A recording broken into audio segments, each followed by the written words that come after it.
Fun Bells. ഏയ് ചിരിക്കല്ലേ, ഞാൻ വീണതല്ല, ഞാൻ മനഃപൂർവ്വം ചാടിയതാ. ഇതെന്റെ സൂപ്പർ ഹീറോ ലാൻഡിംഗ് ആയിരുന്നു. ആ പൂമ്പാറ്റകളെ പോലെ ഞാനും വായുവിൽ അഭ്യാസങ്ങൾ കാണിക്കാൻ പോവുകയാണ്. നാളെ നോക്കിക്കോ, ഞാൻ സൂപ്പർമാനെ പോലെ ആകാശത്ത് പറക്കും. ഓഹോ, സൂപ്പർമാനോ? നിന്റെ കയ്യിൽ പറക്കാൻ ചിറകുകൾ പോലും ഇല്ലല്ലോ. ബാറ്റ്മാനെ പോലെ ഇടാൻ കറുത്ത തുണിയുമില്ല. വളരെ വിശാലവും മനോഹരവുമായ ഒരു പൂന്തോട്ടമുണ്ടായിരുന്നു. ആ പൂന്തോട്ടത്തിൽ എവിടെ നോക്കിയാലും വർണ്ണാഭമായ പൂക്കളും പച്ചപ്പാർന്ന മരങ്ങളും പാട്ടുപാടുന്ന പക്ഷികളും തുള്ളിച്ചാടുന്ന മുയലുകളും മനസ്സ് കവരുന്ന കാഴ്ചയായിരുന്നു. അതേ പൂന്തോട്ടത്തിൽ ചിണ്ടു എന്നു പേരുള്ള ഒരു ചെറിയ ശലഭപ്പുഴു താമസിച്ചിരുന്നു. ചിണ്ടു വളരെ ഉത്സാഹിയായിരുന്നു.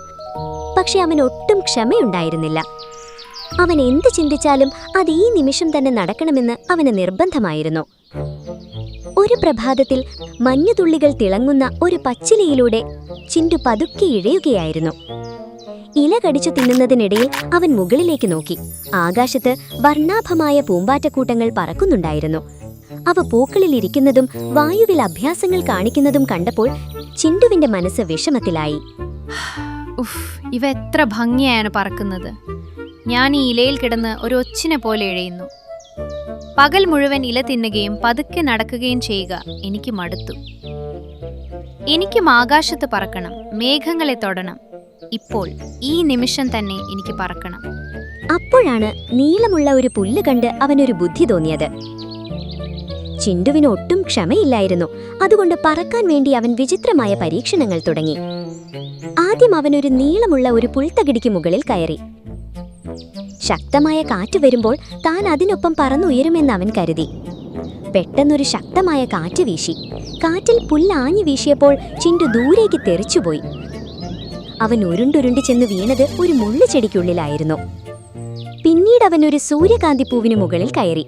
താഴേക്ക് നോക്കിയപ്പോൾ അവന് നല്ല പേടി തോന്നി. എങ്കിലും പറക്കാനുള്ള ആഗ്രഹത്താൽ അവൻ കണ്ണുകൾ ഇറുക്കിയടച്ചു. തനിക്ക് ചിറകുകളുണ്ടെന്ന് സങ്കൽപ്പിച്ച് അവൻ വായുവിലേക്ക് എടുത്തു ചാടി. പക്ഷെ ചിറകുകളില്ലാതെ എങ്ങനെ പറക്കാനാണ്? അവൻ കരഞ്ഞുകൊണ്ട് നേരെ താഴെ ചളിയിലേക്ക് വീണു. അവന്റെ ശരീരം മുഴുവൻ ചളിയായി. തളർന്നുപോയ അവൻ ചളിയിൽ നിന്ന് പുറത്തു വന്നു. എങ്കിലും അവന് ബുദ്ധി തോന്നിയില്ല. ഇത്തവണ അവനൊരു മരക്കൊമ്പിൽ കയറി. അവിടെ വീണുകിടന്ന 2 വലിയ ഇലകൾ എടുത്തു. ചിലന്തി വലയുടെ നൂലുകൾ കൊണ്ട് ആ ഇലകൾ തന്റെ പുറത്ത് മുറുക്കി കെട്ടി. ഞാൻ പറക്കുകയാണ്. ഇങ്ങനെ പറഞ്ഞുകൊണ്ട് അവൻ പറക്കാൻ ശ്രമിച്ചു. പക്ഷേ ഇലകളുടെ ഭാരം കാരണം അവന് മുന്നോട്ട് നീങ്ങാനായില്ല. ധബീന്ന് അവൻ താഴെ വീണു. മുള്ളുകളിൽ വീണതുകൊണ്ട് ചിണ്ടുവിന്റെ ശരീരത്തിൽ പോറലുകളേറ്റു. തലയിലൊരു ഉണങ്ങിയ ഇല ഹെൽമറ്റ് പോലെ ഒട്ടിപ്പിടിച്ചിരുന്നു. ശരീരത്തിൽ ചിലന്തി വലകൾ ചുറ്റിക്കിടന്നിരുന്നു, കൂടെ ചളിയും. അവൻ മുഖം വീർപ്പിച്ച് വേദനയോടെ പതുക്കെ ചെടിക്കിടയിൽ നിന്ന് പുറത്തു വന്നു. അപ്പോഴാണ് ടിങ്കുമുയൽ ഒരു ക്യാരറ്റ് കടിച്ചുകൊണ്ട് അവിടേക്ക് വന്നത്. ചിണ്ടുവിന്റെ ഈ കോലം കണ്ടതും ടിങ്കുവിന് ചിരിയടക്കാനായില്ല. അവൻ വായിന്ന് ക്യാരറ്റ് താഴെയിട്ട് വയറ് നിറയെ ചിരിക്കാൻ തുടങ്ങി. ഓയ് ചിണ്ടു, ഇതെന്തൊരു കോലമാണിത്? ശരീരത്തിൽ എന്തിനായി ചിലന്തി വലകൾ ചുറ്റിയിരിക്കുന്നത്? നീ നിന്നെ സ്പൈഡർമാൻ എന്നാണോ വിചാരിച്ചിരിക്കുന്നത്? ചിണ്ടുവിന് ഒരു വശത്ത് ശരീരവേദന, മറുവശത്ത് ടിങ്കുവിന്റെ പരിഹാസം. അവന് നല്ല ദേഷ്യം വന്നു. അവൻ മുഖം വീർപ്പിച്ച് തലയിലെ ഇല വലിച്ചെറിഞ്ഞു. ഏയ് ചിരിക്കല്ലേ, ഞാൻ വീണതല്ല, ഞാൻ മനഃപൂർവ്വം ചാടിയതാ. ഇതെന്റെ സൂപ്പർ ഹീറോ ലാൻഡിംഗ് ആയിരുന്നു. ആ പൂമ്പാറ്റകളെ പോലെ ഞാനും വായുവിൽ അഭ്യാസങ്ങൾ കാണിക്കാൻ പോവുകയാണ്. നാളെ നോക്കിക്കോ, ഞാൻ സൂപ്പർമാനെ പോലെ ആകാശത്ത് പറക്കും. ഇത് കേട്ടപ്പോൾ ടിങ്കു വീണ്ടും ഉറക്കി ചിരിച്ചു. ഓഹോ, സൂപ്പർമാനോ? നിന്റെ കയ്യിൽ പറക്കാൻ ചിറകുകൾ പോലും ഇല്ലല്ലോ. ബാറ്റ്മാനെ പോലെ ഇടാൻ കറുത്ത തുണിയുമില്ല. കൈപ്പയ്ക്ക പോലത്തെ ശരീരത്തിൽ കുറേ കാലുകളുണ്ട്, പക്ഷെ ഒരു ചിറക് പോലുമില്ല. നീങ്ങാൻ വയ്യാത്ത നീ പറന്നാൽ ആകാശത്തെ കാക്കകൾ പോലും പേടിച്ചു താഴെ വീഴും. ചിരിച്ചോ? നിങ്ങൾക്ക് എന്റെ കഴിവിനെ കുറിച്ചറിയില്ല. നാളെ ഞാൻ അയൺമാനെ പോലെ റോക്കറ്റ് വേഗതയിൽ പറക്കുമ്പോൾ നിങ്ങൾ താഴെ നിന്ന് വാ പൊളിച്ചു നോക്കി നിൽക്കും. എന്നിട്ട് എന്റെ അടുത്ത് ഓടി വന്ന് പറയും, ചിണ്ടുബായ് പ്ലീസ് ഒരു സെൽഫി തരുമോ എന്ന്. ശരി ശരി, ചാലിമാൻ ആദ്യം പോയി മുഖം കഴുകും. ആകാശത്ത് പറക്കുന്നതിന് മുൻപ് മണ്ണിലിടയാൻ മറക്കണ്ട. നാളെ നിന്റെ സെൽഫിക്കായി ഞാൻ കാത്തിരിക്കാം. ബൈ. ഇത്രയും പറഞ്ഞ് ടിങ്കു ചിരിച്ചുകൊണ്ട് അവിടെ നിന്ന് പോയി. ചിണ്ടുവിന് വലിയ വിഷമം തോന്നി. എല്ലാവരും തന്നെ കളിയാക്കുന്നു എന്ന് പറഞ്ഞ് അവൻ കരയാൻ തുടങ്ങി. അപ്പോഴാണ് വഴിയിൽ ഒരു അത്ഭുത പ്രകാശം കണ്ടത്. ചിണ്ടു കൗതുകത്തോടെ ആ പൂവിനടുത്ത് ചെന്ന് അതിൽ തൊട്ടു. പെട്ടെന്ന് ആ പ്രദേശം മുഴുവൻ പ്രകാശപൂരിതമായി. ഓ മാന്ത്രിക പൂവേ, നിനക്ക് എന്ത് വേണമെങ്കിലും ചെയ്യാൻ കഴിയുമല്ലോ. ദയവായി എനിക്ക് ഇപ്പോൾ തന്നെ 2 സുന്ദരമായ ചിറകുകൾ തരൂ. എനിക്ക് ഇന്ന് തന്നെ ആകാശത്തെ തൊടണം. എനിക്ക് ഈ പുഴുജീവിതം വേണ്ട. ധൃതി കാണിക്കല്ലേ ചിണ്ടു. പ്രകൃതിയിലൊന്നും പെട്ടെന്നു സംഭവിക്കില്ല. ഓരോ മനോഹരമായ മാറ്റത്തിന് പിന്നിലും ഒരു വലിയ രഹസ്യമുണ്ട്. ആ രഹസ്യത്തിൻ്റെ പേരാണ് ക്ഷമ. നിനക്ക് പറക്കണമെന്നുണ്ടെങ്കിൽ ശരിയായ സമയത്തിനായി കാത്തിരിക്കണം. സമയത്തിനായി ക്ഷമ. എന്തിൽ അത്ര ക്ഷമയൊന്നുമില്ല. നിനക്ക് എന്നെ സഹായിക്കാൻ കഴിയില്ല. അവൻ ദേഷ്യത്തോടെ അവിടെ നിന്ന് നടന്നുപോയി. എന്തു ചെയ്യണമെന്ന് ചിണ്ടുവിന് മനസ്സിലായില്ല. അവൻ കരഞ്ഞുകൊണ്ട് കാട്ടിലെ ഏറ്റവും ബുദ്ധിമാനായ വെട്ടുകിളയുടെ അടുത്തേക്ക് പോയി. വെട്ടുകിള ഒരു വലിയ പേരാലിന്റെ ചുവട്ടിൽ ശാന്തനായി ഇരിക്കുകയായിരുന്നു. മുത്തശ്ശ, എനിക്ക് പറക്കാൻ കഴിയുന്നില്ല. ഞാൻ എത്ര ശ്രമിച്ചിട്ടും ചിറകുകൾ വന്നില്ല. ആ പൂമ്പാറ്റകൾക്ക് മാത്രം എങ്ങനെ ചിറകുകൾ കിട്ടി? എനിക്കെന്തുകൊണ്ടില്ല? ദൈവം ഒട്ടും ശരിയല്ല. മുത്തശ്ശൻ പുഞ്ചിരിച്ചുകൊണ്ട് ചിണ്ടുവിനെ അടുത്തിരുത്തി. പാവം കുട്ടി. ആകാശത്ത് പറക്കുന്ന എല്ലാ പൂമ്പാറ്റകളും ആദ്യം നിന്നെപ്പോലെ പുഴുക്കളായിരുന്നു. അവർക്ക് ചിറകുകൾ സൗജന്യമായി കിട്ടിയതല്ല ചിണ്ടു. സത്യാണോ? എന്നിട്ട് എനിക്കെന്താ ചിറകുകൾ വരാത്തത്? നിനക്ക് ആകാശത്ത് പറക്കണമെന്നുണ്ടെങ്കിൽ ആദ്യം ശാന്തനായിരിക്കാൻ പഠിക്കണം. നിനക്ക് ചുറ്റുമൊരു വീട് നിർമ്മിക്കണം. അതിനുള്ളിൽ കുറേ ദിവസം ക്ഷമയോടെ കഴിയണം. ആ ഇരുട്ടുമുറിക്കുള്ളിൽ വെച്ചാണ് നിന്റെ ഉള്ളിൽ മാറ്റങ്ങൾ സംഭവിക്കുന്നത്. എന്ത്? ഇരുട്ടുമുറിയിൽ ഒറ്റയ്ക്ക് കഴിയണമെന്നോ? എത്ര ദിവസം? മുത്തശ്ശ, എനിക്ക് ഒട്ടും ക്ഷമയില്ല. എനിക്ക് അവിടെ ഇരിക്കാൻ കഴിയില്ല.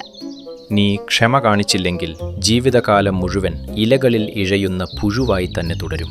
ക്ഷമ കാണിച്ചാൽ നിനക്കൊരു അത്ഭുതം കാണാം. തീരുമാനം നിന്റേതാണ് ചിണ്ടു. മുത്തശ്ശന്റെ വാക്കുകൾ ചിണ്ടുവിന്റെ ഹൃദയത്തിൽ തൊട്ടു. എന്ത് സംഭവിച്ചാലും പറന്നു കാണിക്കുമെന്ന് അവൻ ഉറപ്പിച്ചു. മുത്തശ്ശൻ പറഞ്ഞതനുസരിച്ച് അവനൊരു സുരക്ഷിതമായ ഇലയുടെ അടിയിലേക്ക് പോയി. സ്വന്തം വായിൽ നിന്ന് വരുന്ന പട്ടുനൂൽ കൊണ്ട് അവൻ ചുറ്റുമൊരു വെള്ള കൊക്കൂൺ നിർമ്മിച്ചു. കൊക്കൂണിനുള്ളിൽ നല്ല ഇരുട്ടും ഇടുങ്ങിയ സ്ഥലവുമായിരുന്നു. ആദ്യത്തെ 2 ദിവസം ചിണ്ടുവിന് വല്ലാത്ത അസ്വസ്ഥത തോന്നി. പുറത്തു ചാടാൻ തോന്നി. പക്ഷേ മുത്തശ്ശന്റെ വാക്കുകൾ ഓർത്ത് അവൻ അവിടെ തന്നെ നിന്നു. ദിവസങ്ങൾ കടന്നുപോയി. പുറത്ത് കാലാവസ്ഥ മാറുകയായിരുന്നു. ശക്തമായ കാറ്റും മഴയും വന്നു. കൊക്കൂൺ അങ്ങോട്ടും ഇങ്ങോട്ടും ആടി. പക്ഷേ ചിണ്ടു പേടിച്ചില്ല. കഠിനമായ വെയിൽ വന്നു. കൊക്കൂൺ ചൂടായി. എങ്കിലും ചിണ്ടു ക്ഷമയോടെ എല്ലാം സഹിച്ചു. തന്റെ ഉള്ളിൽ എന്തോ മാറ്റം സംഭവിക്കുന്നതായി അവന് തോന്നി. കൊക്കൂണിന്റെ ഇരുട്ടിൽ നിന്ന് പതുക്കെ ഒരു സുവർണ പ്രകാശം പുറത്തുവരാൻ തുടങ്ങി. കുറച്ചു ദിവസങ്ങൾ കൂടി കഴിഞ്ഞു. ഒരു സുന്ദരമായ പ്രഭാതത്തിൽ സൂര്യകിരണങ്ങൾ കൊക്കൂണിൽ പതിച്ചു. പെട്ടെന്ന് കൊക്കൂണിൽ നിന്ന് ഒരു കടക് ശബ്ദം കേട്ടു. കൊക്കൂൺ പതുക്കെ പൊട്ടാൻ തുടങ്ങി. ഉള്ളിൽ നിന്ന് ആദ്യം ഒരു കാലും പിന്നെ തലയും പുറത്തു വന്നു. ചിണ്ടു വലിയ കഷ്ടപ്പാടോടെ കൊക്കൂൺ കീറി പുറത്തു വന്നു. പക്ഷെ അവന്റെ ചിറകുകൾ അപ്പോഴും നനഞ്ഞതും മടങ്ങിയതുമായിരുന്നു. ചിണ്ടു പരിഭ്രമിച്ചില്ല. അവൻ വീണ്ടും ക്ഷമയോടെ കാത്തിരുന്നു. സൂര്യകിരണങ്ങളുടെ ചൂടേറ്റ് അവന്റെ ചിറകുകൾ ഉണങ്ങി. മടങ്ങിയ ചിറകുകൾ പതുക്കെ വിടരാൻ തുടങ്ങി. ചിണ്ടു തന്റെ ചിറകുകൾ 2-3 തവണ വിടർത്തി. അവന്റെ ശരീരത്തിന് നല്ല ഭാരം കുറഞ്ഞതുപോലെ തോന്നി. ആഞ്ഞു ചിറകടിച്ചതും അവൻ സർ എന്ന് വായുവിലേക്ക് പറന്നുയർന്നു. അവിടെ നിന്ന് അവൻ നേരെ ടിങ്കുവിന്റെ അടുത്തേക്ക് പോയി. പുല്ലിലിരുന്ന് ക്യാരറ്റ് കഴിക്കുന്ന ടിങ്കുവിന്റെ മുന്നിൽ വായുവിൽ ഒഴുകി നടക്കുന്ന അതീവ സുന്ദരമായ ഒരു നീല പൂമ്പാറ്റ വന്നു നിന്നു. അതിന്റെ ചിറകുകളുടെ ഭംഗി കണ്ട് ടിങ്കു അത്ഭുതപ്പെട്ടുപോയി. വാവ്, നീ എന്ത് സുന്ദരനാണ്. ഹലോ ടിങ്കു, എന്നെ മനസ്സിലായോ? ഞാൻ നിന്റെ ആ ചാലിമാൻ ചിണ്ടു ആണ്. അപ്പോൾ ചിണ്ടു പുഞ്ചിരിച്ചുകൊണ്ട് പറഞ്ഞു. ഇത് കേട്ടതും ടിങ്കുവിന്റെ വായിൽ നിന്ന് ക്യാരറ്റ് താഴെ വീണു. എന്ത്, നീയോ? ഈ അത്ഭുതം എങ്ങനെ സംഭവിച്ചു? ചിണ്ടു അഹങ്കരിച്ചില്ല. പകരം വിനയത്തോടെ പറഞ്ഞു, ടിങ്കു, ഇതൊരു മാന്ത്രിക വിദ്യയല്ല. ഞാൻ ആ ഇരുട്ടുമുറിയിൽ കുറേ ദിവസം അനങ്ങാതെ ഒന്നും കഴിക്കാതെ ക്ഷമയോടെ കാത്തിരുന്നു. ആ ക്ഷമയാണ് എനിക്ക് ഈ ചിറകുകൾ തന്നത്. ചിണ്ടുവിന്റെ വാക്ക് കേട്ടപ്പോൾ ടിങ്കുവിന് തന്റെ തെറ്റു മനസ്സിലായി. ചിണ്ടുവിനെ കളിയാക്കിയതിൽ അവന് നാണക്കേട് തോന്നി. ക്ഷമിക്ക് ചിണ്ടു, ഞാൻ നിന്നെ കളിയാക്കി. നിന്റെ ക്ഷമയെ ഞാൻ സമ്മതിച്ചിരിക്കുന്നു. നീ ശരിക്കും ഒരു സൂപ്പർ ഹീറോ തന്നെയാണ്. അതൊന്നും സാരമില്ല. അപ്പോൾ ഇനി നിനക്ക് എന്റെ സെൽഫി വേണോ? ചിണ്ടു തമാശയായി കണ്ണു ചിമ്മിക്കൊണ്ട് പറഞ്ഞു. 2 പേരും ഉറക്കെ ചിരിച്ചു. ചിണ്ടു സന്തോഷത്തോടെ ആകാശത്തേക്ക് പറന്നുയർന്നു. അവന്റെ സന്തോഷത്തിന് അതിരുകളില്ലായിരുന്നു. അവൻ ഒരു പൂവിൽ നിന്ന് മറ്റൊരു പൂവിലേക്ക് പറന്നിരുന്നു. മറ്റു പൂമ്പാറ്റകളും ചിണ്ടുവിനെ സ്വാഗതം ചെയ്തു. പറന്ന് പറന്ന് അവൻ പേരാലിന്റെ ചുവട്ടിലെ മുത്തശ്ശന്റെ അടുത്തേക്ക് ചെന്നു. മുത്തശ്ശ, നിങ്ങൾ പറഞ്ഞത് അക്ഷരം പ്രതി ശരിയായിരുന്നു. ആ ഇരുട്ടുമുറിയിൽ ഞാൻ കാണിച്ച ക്ഷമയാണ് എനിക്ക് ഈ സുന്ദരമായ ചിറകുകൾ തന്നത്. ഞാൻ ധൃതി കാണിച്ചിരുന്നെങ്കിൽ എനിക്ക് ഒരിക്കലും പൂമ്പാറ്റയാകാൻ കഴിയില്ലായിരുന്നു. ഒത്തിരി നന്ദി മുത്തശ്ശ. മുത്തശ്ശൻ പുഞ്ചിരിച്ചുകൊണ്ട് ചിണ്ടുവിനെ അനുഗ്രഹിച്ചു. ചിണ്ടു വീണ്ടും നീലാകാശത്തിന്റെ ഉയരങ്ങളിലേക്ക് പറന്നുപോയി. അമിതമായ ധൃതി എപ്പോഴും ആപത്തിലേ നയിക്കൂ. ഏത് വലിയ കാര്യവും നടക്കാൻ സമയമെടുക്കും. ക്ഷമയോടെയുള്ള കാത്തിരിപ്പ് മാത്രമേ ജീവിതത്തിൽ അത്ഭുതകരമായ ഫലങ്ങൾ നൽകൂ. ബ്ലൂലാൻഡ് കാട്ടിലെ കൊക്കുകളെല്ലാം ആറ്റിൻകരയിലിരുന്ന് സംസാരിച്ചു കൊണ്ടിരിക്കുകയായിരുന്നു. അപ്പൊ അവരുടെ അടുത്തേക്ക് ഒരു കൊക്ക് നടന്നു വരുന്നത് അവർ കണ്ടു. നമ്മുടെ കാട്ടിൽ പുതിയൊരു കൊക്കോ? ഹലോ കൂട്ടുകാരെ, സുഖമാണോ? ഞങ്ങൾ സുഖമായിരിക്കുന്നു. നിനക്ക് സുഖം തന്നെയല്ലേ? സുഖമായിരിക്കുന്നു. ബ്ലൂലാൻഡിൽ നിന്നെ ആദ്യമായാണ് കാണുന്നത്. എവിടെ നിന്നാ വരുന്നത്? ഞാൻ പർപ്പിൾ ലാൻഡിൽ നിന്നാ വരുന്നത്. ഓഹോ, അങ്ങനെയാണോ? അല്ല, നീ എന്തിനാ ഇങ്ങനെ നടന്നുകൊണ്ട് വരുന്നത്? നിനക്ക് പറന്നു വന്നുകൂടായിരുന്നോ? ഞാൻ പറഞ്ഞിട്ട് വരുമായിരുന്നു. എന്നാൽ ഇങ്ങോട്ടൊന്ന് നോക്കൂ. അങ്ങനെ പറഞ്ഞ് ആ കൊക്ക് അതിന്റെ ഒരു ചിറക് കാണിച്ചു. പാവം അതിന്റെ ചിറക് ഒടിഞ്ഞു പോയിരുന്നു. അയ്യയ്യോ, നിന്റെ ഒരു ചിറക് ഒടിഞ്ഞിരിക്കുകയാണല്ലേ? അതെ, അതുകൊണ്ട് എന്റെ കാട്ടില് എന്നോട് ആരും ഒന്നും സംസാരിക്കുന്നില്ല. അതുകൊണ്ടാണ് ഞാൻ ഈ കാട്ടിലേക്ക് വന്നത്. ഓ, അങ്ങനെയാണോ? ഈ കാട്ടിൽ ആരും നിന്നോട് അങ്ങനെയൊന്നും പെരുമാറില്ല. ഇവിടെ എല്ലാവരെയും ഞങ്ങൾ ഒരുപോലെ പരിഗണിക്കാറുള്ളൂ. ഇനി മുതൽ ഞങ്ങൾ എല്ലാവരും നിന്റെ സുഹൃത്തുക്കളാ. നിങ്ങൾക്ക് ഒരുപാട് നന്ദി. അന്ന് മുതൽ ആ കൊക്ക് അവിടെ താമസിക്കാൻ തുടങ്ങി. എല്ലാവരും അതിനോട് നല്ല രീതിയിൽ പെരുമാറി. കൊക്കുകളെല്ലാവരും ഭക്ഷണം തേടി പോയപ്പോൾ കാട്ടിലുള്ള മറ്റു മൃഗങ്ങളോടെല്ലാം ഈ കൊക്ക് നല്ല രീതിയിൽ ഇടപഴകി. ഒരു ദിവസം കാലാവസ്ഥ മാറി മഴ പെയ്യാൻ തുടങ്ങി. എല്ലാ മൃഗങ്ങളും എങ്ങനെയോ അതിൽ നിന്നും രക്ഷപ്പെട്ടു. മഴയെല്ലാം കഴിഞ്ഞതിന് ശേഷം എല്ലാവരും നോക്കിയപ്പോൾ കാട്ടിൽ പലയിടങ്ങളിലും വെള്ളം പൊങ്ങിയിരിക്കുന്നു.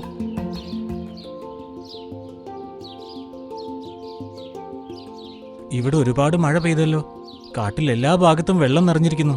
നിങ്ങൾ ഇതിനെക്കുറിച്ചൊന്നും ആവലാതിപ്പെടാറില്ലേ? മഴ പെയ്തതുകൊണ്ടാണ് വെള്ളം പൊങ്ങി നിൽക്കുന്നത്. അതിന് ഞങ്ങൾ എന്ത് ചെയ്യാനാ? 2 ദിവസം കഴിഞ്ഞാൽ അത് താനെ ഇറങ്ങിപ്പോയിക്കോളും. ആ കൊക്ക് ഇതിനെക്കുറിച്ച് എല്ലാരോടും സംസാരിച്ചെങ്കിലും എല്ലാവരും ഇതേ മറുപടി തന്നെയാണ് പറഞ്ഞത്. ഈ കാട്ടിൽ ഈ അവസ്ഥയെക്കുറിച്ചുള്ള ധാരണ ആർക്കുമില്ലെന്ന് കൊക്കിന് മനസ്സിലായി. അടുത്ത ദിവസം രാവിലെ അവൻ നദീതീരത്ത് പോയി അവിടെ കുഴി കുഴിക്കാനായി തുടങ്ങി. അവൻ സ്വന്തം ചുണ്ടുകൊണ്ടായിരുന്നു കുഴി തോണ്ടിയിരുന്നത്. അതിനുശേഷം മണ്ണ് ചിറകുകൊണ്ട് ഒരു വശത്തേക്ക് തള്ളിമാറ്റി. ഇതുപോലെ നീളത്തിലാണ് അവൻ കുഴിയെടുത്തുകൊണ്ടിരുന്നത്. അങ്ങനെ പല സമയത്ത് അവൻ കഷ്ടപ്പെട്ട് വളരെ നീളമുള്ളൊരു കനാലുണ്ടാക്കി. ഇത്രയും നേരം ജോലി ചെയ്തിട്ടും വെറും 4 അടി മാത്രമേ കുഴിക്കാൻ കഴിഞ്ഞുള്ളൂ. എന്നെ കുറച്ചു പേരെങ്കിലും സഹായിച്ചാൽ ഈ ജോലി പെട്ടെന്ന് തന്നെ തീരും. എന്ത് സംഭവിക്കുമെന്ന് നോക്കാം. ഈ കാഴ്ചയെല്ലാം ഒരു കാണ്ടാമൃഗം ഇരുന്ന് കാണുന്നുണ്ടായിരുന്നു. ഇവൻ 1-ാം നമ്പർ വിഡ്ഢിയാണല്ലോ. ഈ വിഡ്ഢിയെക്കുറിച്ച് ഞാൻ കാട്ടിലെല്ലാവരോടും പറയും. ഇങ്ങനെ പറഞ്ഞ കാണ്ടാമൃഗം അവിടെ നിന്നും പോയി. അതിനുശേഷം കൊക്ക് നദീതീരത്തിലേക്ക് പോയി. അല്ല കൊക്കേ, നീ എങ്ങോട്ടാ പോകുന്നേ? എന്നും ഈ നേരത്ത് നിന്നെ ഇവിടെ കാണാറുണ്ടല്ലോ. ഞാൻ നദിക്കരയിൽ പോയി കുഴി തോണ്ടുകയായിരുന്നു. കുഴിക്കാനോ? അതെന്തിനാ ചെയ്യുന്നേ? ഇത്തവണ വളരെയധികം മഴ പെയ്തില്ലേ? മഴ അധികമായാൽ പിന്നെ പ്രളയം ഉണ്ടാവും. ഞാൻ ഒറ്റയ്ക്ക് ഒരു കനാലുണ്ടാക്കാൻ വേണ്ടി ശ്രമിച്ചുകൊണ്ടിരിക്കുകയാണ്. ഞാൻ ആ കനാല് കാട്ടിൽ നിന്നും കുഴിച്ച് ആ വലിയ നദിയിലേക്ക് എത്തിക്കാനാണ് ശ്രമിക്കുന്നത്. പിന്നീട് എത്ര തന്നെ മഴ പെയ്തു കഴിഞ്ഞാലും മഴവെള്ളമെല്ലാം ആ കനാല് വഴി നദിയിലേക്ക് പൊയ്ക്കോളും. പിന്നീട് നമ്മുടെ കാട്ടിലൊരിക്കലും പ്രളയമൊന്നും ഉണ്ടാവില്ല. ദേ ഇങ്ങോട്ട് നോക്കൊക്കെ. നീ എന്തിനാ ഇതുപോലുള്ള കാര്യങ്ങളൊക്കെ ചെയ്യുന്നേ? ഇവിടെ പ്രളയമൊന്നും ഒരിക്കലും ഉണ്ടാവില്ല. അടുത്ത ദിവസം രാവിലെ വീണ്ടും കൊക്ക് അവിടെ കുടിക്കാനായി തുടങ്ങി. ഈ സമയം കാണ്ടാമൃഗം കാട്ടിലുള്ള എല്ലാവരോടും വിവരം പറഞ്ഞു.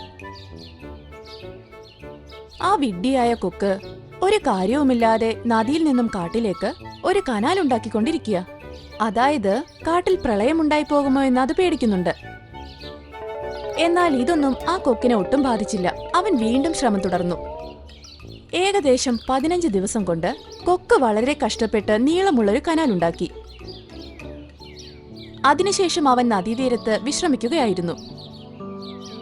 കാട്ടിലുള്ള എല്ലാ മൃഗങ്ങളും ആ കൊക്കിനെ കണ്ട് അവന്റെ പരിശ്രമവും ബുദ്ധിശക്തിയും കണ്ട് അവനെ അഭിനന്ദിച്ചു. എന്നാൽ ഇത് കാണ്ടാമൃഗത്തിന് ഒട്ടും സഹിച്ചില്ല. ഇവൻ കാടിന്റെ ഹീറോ ആയിക്കൊണ്ടിരിക്കുകയാണല്ലേ. ഇവന്റെ പരിശ്രമമെല്ലാം ഞാൻ എങ്ങനെ നശിപ്പിക്കുന്നതെന്ന് നോക്കിക്കോ. അങ്ങനെ പറഞ്ഞ് അത് അവിടെ നിന്നും പോയി. അടുത്ത ദിവസം രാവിലെ തന്നെ മഴ പെയ്യാൻ തുടങ്ങി. ഇപ്പോ കൊക്കിന്റെ കൂട്ടങ്ങൾ എവിടേക്കും പോയില്ല. എല്ലാ മൃഗങ്ങളും ഒരു ഭയവുമില്ലാതെ ഇരുന്നു. ഇത്തവണ പ്രളയമുണ്ടാവില്ലെന്ന് അവർ വിചാരിച്ചു. എന്നാൽ അവരെല്ലാവരും കണ്ടത് ഇത്തവണ മുൻപത്തേക്കാൾ കൂടുതൽ വെള്ളം കാട്ടിലേക്ക് കയറുന്നതാണ്. അതിനുശേഷം അവരെല്ലാവരും കൂടെ കൊക്കിന്റെ അടുത്തേക്ക് പോയി. ഓക്കെ, നീ മഴവെള്ളം പോകാൻ വേണ്ടി ഒരു കനാല് നീ ഉണ്ടാക്കിക്കൊണ്ടിരുന്നില്ലേ? ഇത്തവണ വെള്ളം വളരെ വേഗത്തിൽ ഉയരുന്നുണ്ട്. അതെങ്ങനെ സംഭവിച്ചു? ഞാൻ വളരെ നന്നായിട്ടാണല്ലോ കനാൽ ഉണ്ടാക്കിയത്. വെള്ളം കെട്ടി നിൽക്കാൻ ഒരു വഴിയില്ലല്ലോ. പിന്നെയും മഴ കൂടിക്കൊണ്ടിരുന്നു. കാട്ടിലേക്ക് വെള്ളം അധികമായി വരാൻ തുടങ്ങി. കാണ്ടാമൃഗത്തിന്റെ ഗുഹ വളരെ ഉയരത്തിലായിരുന്നു. പക്ഷേ ഇത്തവണ വെള്ളം അതിന്റെ ഗുഹയിലും എത്തി. വെള്ളം ഉയർന്ന് ഗുഹയുടെ പകുതി വരെയായി. അപ്പോൾ എല്ലാ മൃഗങ്ങളും കൊക്കിനെയും കൂട്ടി നല്ല ഉയരമുള്ള ഒരു സ്ഥലത്ത് പോയി നിന്നു. വെള്ളം വളരെ വേഗം ഉയർന്നു വന്നുകൊണ്ടേയിരുന്നു. ആനയ്ക്ക് മാത്രമേ ആ വെള്ളത്തിലൂടെ നടക്കാൻ കഴിയുമായിരുന്നുള്ളൂ. അതിന്റെയും കഴുത്തുവരേക്കും വെള്ളം ഉയർന്നു. ആനയ്ക്ക് പുറകെ ആ കാണ്ടാമൃഗവും അവിടേക്ക് എത്തി. എല്ലാം എന്റെ തെറ്റുകൊണ്ട് സംഭവിച്ചതാ. ഞാൻ ചെയ്തത് വലിയൊരു തെറ്റാണ്. എന്തു പറ്റി കാണ്ടോ? ഇതില് നീ എന്ത് തെറ്റ് ചെയ്തു? കൊക്കിനെ എല്ലാവരും പ്രശംസിക്കുന്നത് കണ്ട് എനിക്ക് അസൂയായിരുന്നു. അതുകൊണ്ട് അവന്റെ കനാൽ ഒരു മരം പിഴുതിട്ട് ഞാനങ്ങ് മൂടിക്കളഞ്ഞു. ഞാൻ വിചാരിച്ചു എല്ലാ തവണത്തെ പോലെയും ഇത്തവണയും വെള്ളം ഇവിടെ നിന്നും വേഗത്തിൽ ഒഴുകി പോവുമെന്ന്. എന്നാൽ ഇത്തവണ പെയ്ത മഴയിൽ എന്റെ ഗുഹ വരെ അതിൽ മുങ്ങിപ്പോയി. നിന്റെ അസൂയ ഈ കാടിനെ തന്നെ നശിപ്പിച്ചുകൊണ്ടിരിക്കുക. ഇതിൽ നിന്ന് നിനക്ക് എന്ത് ലഭിച്ചു? നീ പറയൂ. എന്നോടെല്ലാവരും ക്ഷമിക്കണം. രാമുവാനെ, എന്റെ കൂടെ വരൂ. നമുക്കെല്ലാവർക്കും ചേർന്ന് ആ മരം എടുത്തു കളയാം. ഇപ്പോൾ എല്ലാ മൃഗങ്ങളും ആ പാറയുടെ മുകളിൽ തന്നെ നിലയുറപ്പിച്ചു. ആനയും കാണ്ടാമൃഗവും മാത്രമേ അവിടേക്ക് പോയുള്ളൂ. അപ്പോഴാണ് അവർ കണ്ടത് ആ കനാൽ കുഴിച്ചിരുന്ന വഴിയിൽ 2 മരം വീണ് കിടക്കുന്നത്. വരൂ രാമുവാനെ, നമുക്ക് രണ്ടുപേർക്കും ഈ മരം എടുത്തു കളയാം.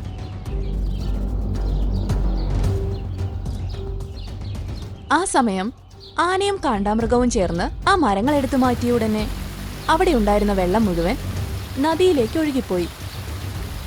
കുറച്ചു സമയത്തിനുള്ളിൽ കാട്ടിലുണ്ടായിരുന്ന വെള്ളം മുഴുവൻ പൂർണ്ണമായും ഒഴുകിപ്പോയി. എല്ലാ മൃഗങ്ങളും ഇത് കണ്ട് സന്തോഷത്തിലായി. ഉടനെ ആനയും കാണ്ടാമൃഗവും അവിടെ നിന്നും തിരിച്ചു വന്നു. കാണ്ടാമൃഗം അതിന്റെ ഗുഹയിൽ നിന്നും വെള്ളം ഒഴുകിപ്പോയത് കണ്ട് സന്തോഷിച്ചു. എല്ലാ മൃഗങ്ങളും ഉടനെ തന്നെ കൊക്കിന്റെ അടുത്തേക്ക് പോയി. കൊക്കിന്റെ ആ പ്രവൃത്തിയിൽ എല്ലാവരും കൊക്കിനെ അഭിനന്ദിച്ചു. കൊക്കെ, എന്നോട് ദയവായി ക്ഷമിക്കണം.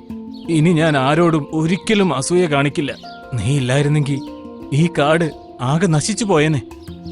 കാണ്ടാമൃഗം, നീ വിഷമിക്കണ്ട. അതിനുശേഷം എല്ലാ മൃഗങ്ങളും കാട് നന്നായി സംരക്ഷിച്ചു. പിന്നെയും ഒരുപാട് മഴ പെയ്തു. പക്ഷെ പിന്നെ ഒരിക്കലും കാട്ടിലെ വെള്ളം തങ്ങി നിന്നിട്ടില്ല. ഇന്ന് ആ വികലാംഗനായ കൊക്ക് കാട്ടിലെ ഹീറോയാണ്.